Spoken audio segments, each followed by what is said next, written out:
feel very strongly about this.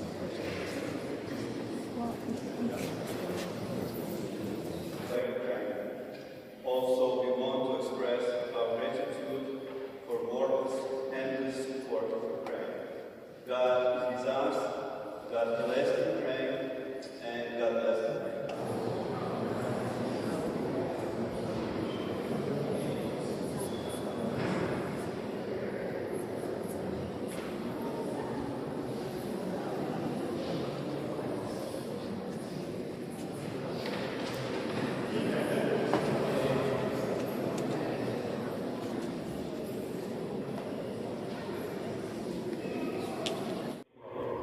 As a result of this war, Europe is experiencing its largest humanitarian crisis since World War II. And since the onset of that earlier war, Ukrainian Americans have repeatedly proclaimed that it is in the United States' national interest to see Ukraine stand as a sovereign and democratic state in charge of its own foreign policy, militarily strong, territorially secure, economically prosperous. Recognizing that Ukraine is on the front lines of defense for all democracy, we must also ensure that Ukraine's heroes are provided with all the assistance they need in their fight for freedom, including military support in the form of all possible munitions, air defense systems, fighter jets, with all due haste. Critically, they will also need the authorization to use these weapons. As we heard this week, the United States finally authorized Ukraine to use US-provided weapons inside of Russia, albeit for a limited range of strikes. This decision was made in response to the Republic of North Korea's decision to deploy thousands of troops to fight alongside the depleted Russian military inside the Kursk region. While we welcome this overdue decision by the United States, Ukraine's allies must comprehend that what happens in Ukraine today will determine how future generations will live, whether they will live in democracies or in totalitarian states, whether their lives will be free or whether they will live in servitude. We ask Ukraine's allies, the United States, and all the free nations of the world to arm Ukraine now and help Ukraine preserve the international order upon it to come to our community, this community which is celebrating its 120th year of being a parish here in the East Village next year. Tonight, some of us gathered in Times Square earlier, in addition to the cities of Atlanta, the city of...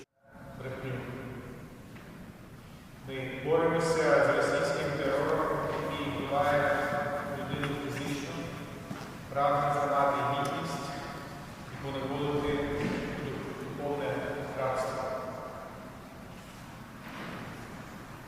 We are confronting a strong and prosperous enemy, but our resilience is even stronger. Our determination even greater. And most importantly, the truth is on our side. We have preserved our statehood because we have managed to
1,000th day of full-scale invasion? Well, it's a very difficult question to answer because the complexity of the feelings is apparent.